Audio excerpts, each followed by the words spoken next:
Belakangan ini, media sosial diramaikan oleh curhatan orang tua dan para praktisi pendidikan. Berita tentang sekolah dasar yang masih menyamakan antara standar nilai siswa reguler dengan siswa inklusi masih dibicarakan. Adilkah jika kita menilai tingkat dalam sekolah? Adilkah jika kita menilai ikan dari cara kita memanjat pohon? Lantas, mengapa sistem asesmen kita masih disamaratakan?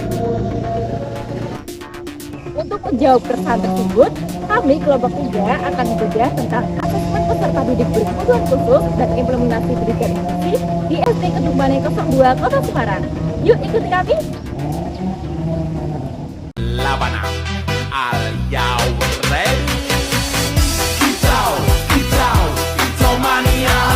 Kitau, kitau, kitau mania. Kitau, kitau, kitau mania.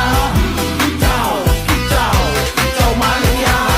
Poldanga, tikas poldanga danga, manuk siap nembak, poin kurang ke oyak. Naik sopiak liak setelan beskas poldanga, murai ku mengangguk liane bungkos oninga.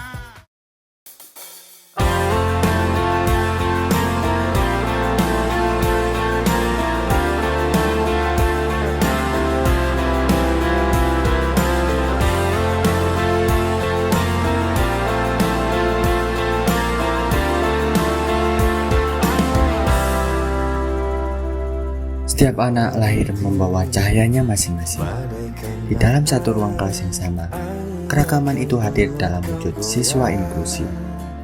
Pengalaman di SD Negeri Kedung Bane 2 membuka mata kita pada sebuah kebenaran yang indah. Kehadiran anak-anak istimewa ini bukanlah beban, melainkan ruang belajar nilai-nilai kehidupan yang paling nyata bagi seisi kelas. Lalu muncul sebuah pertanyaan mendasar. Jika mereka belajar bersama, lantas bagaimana asesmen dan penilaiannya? Seringkali terbesit di pikiran kita bahwa soal ujian untuk anak inklusi harus dirombak dan dibedakan secara total. Namun nyatanya, realita di lapangan menunjukkan pendekatan yang jauh lebih membumi dan humanis. Dibandingkan sibuk merombak bentuk soal atau membedakan media pembelajaran, para guru memilih jalan yang lebih bermakna, yaitu membedakan proses pendampingannya. Guru hadir bukan sekedar sebagai pengajar, tapi sebagai sosok yang merangkul mereka dengan arahan yang jauh lebih personal, sentuhan yang lebih lembut, dan kesabaran ekstra. Pada titik inilah makna asesmen menjadi jauh lebih dalam. Asesmen tidak lagi sekedar mengejar deretan angka mutlak di atas kertas, melainkan menjadi cara guru untuk benar-benar menyelami kebutuhan, kemampuan, dan ritme langkah setiap anak.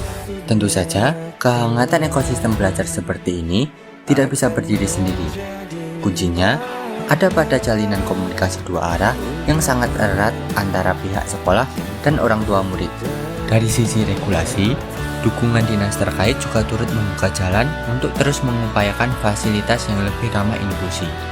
Bahkan, komitmen luar biasa sekolah ini terekam jelas saat mereka mengupayakan program homeschooling bagi salah satu siswa kecil yang tengah tangguh berjuang melawan kanker darah. Sebuah langkah peduli yang memastikan bahwa sekalipun raga anak tersebut sedang diuji oleh rasa sakit dan tak mampu hadir secara fisik, haknya untuk menggenggam ilmu tidak akan pernah dibiarkan terputus begitu saja. Dari lorong-lorong dan ruang kelas sekolah ini, kita memetik satu pelajaran berharga.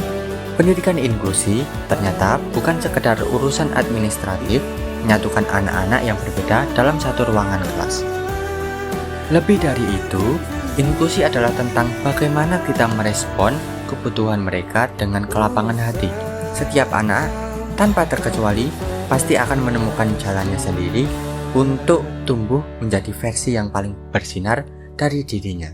Menyapa